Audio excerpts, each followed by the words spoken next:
Alrighty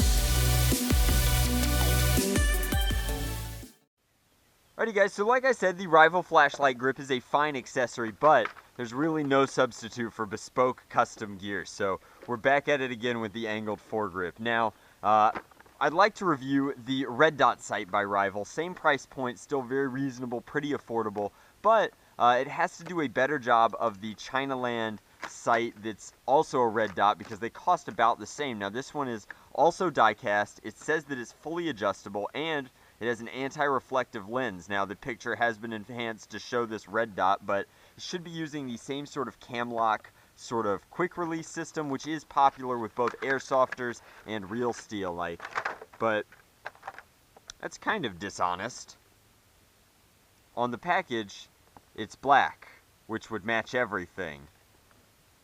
Just like this one, but it's still, it's orange inside the package. Did I get a bum version? Like, is there a...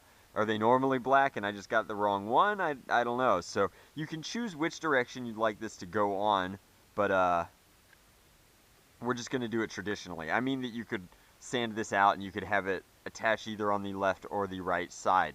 But let's go ahead and snap this on as it was intended.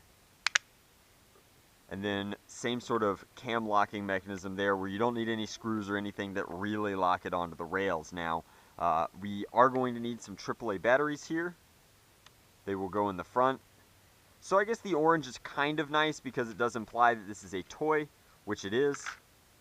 We will need, I think, just 2 AAAs. The flashlight needed 3, if you remember, so just 2 this go round.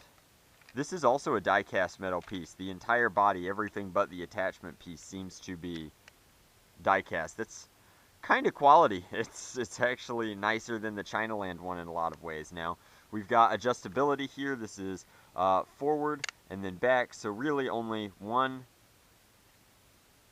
2, 3 settings, so you can have it completely vertical, angled, or somewhere in the middle. Now there are lines on the mirror here, and I mean it's glass, but it's very polished, so it seems kind of like a mirror. And then there should be an on switch somewhere, right? Here we go, so this is off and on.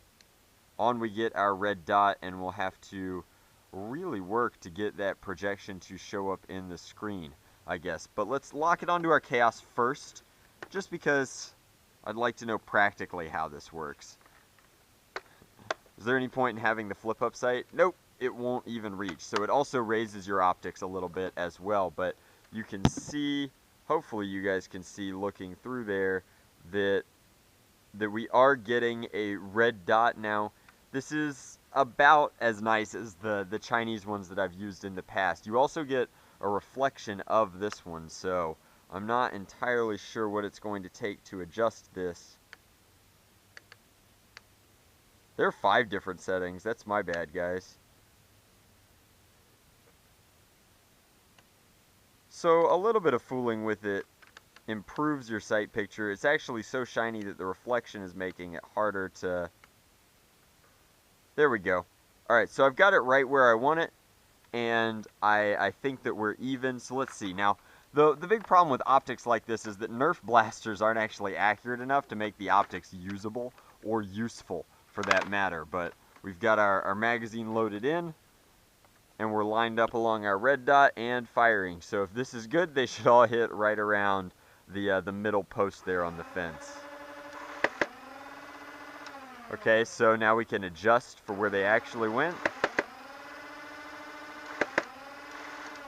And again, rival rounds kind of floaty, kind of wild. That's why rate of fire is so great, because you can make up for the lack of accuracy by just spamming them into that circle of impact. But all relatively close. I mean, a very nice optic, and of course, if you're like tactical, this is an excellent option for you because it is a lot of fun, and it's a cool accessory. It looks good, it performs well, it's not wobbling hardly at all, and it's very secure on this rail. It's also easy to remove, but I think that this is a fine purchase. Like, if you want a red dot, your choices used to be you could pay over $50 for a nice real steel red dot, not a nice one, but like an entry-level real steel red dot.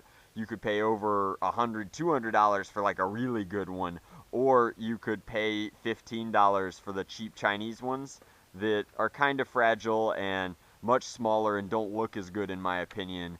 Or you could buy this one now, and you can get it at Toys R Us or anywhere. So that's kind of cool. I'm glad that this option exists, and I mean, it does exactly what it said it would, which is it puts a red dot sight downrange for you. It has some slight adjustability, and it doesn't take a ton of battery power either. So it's not bad. I definitely like it, and I think that it's good that it exists. If you'd like to purchase one, you can check the link in the description box below. Buying it through that Amazon link helps out the channel, and I definitely appreciate the support. So that's my review of the Rival Red Dot. It gets a thumbs up. It's definitely a cool accessory. I wish that the Modulus line would put out stuff that's this nice from time to time, especially since they cost about the same. Thank you very much for watching. Hopefully you guys enjoyed.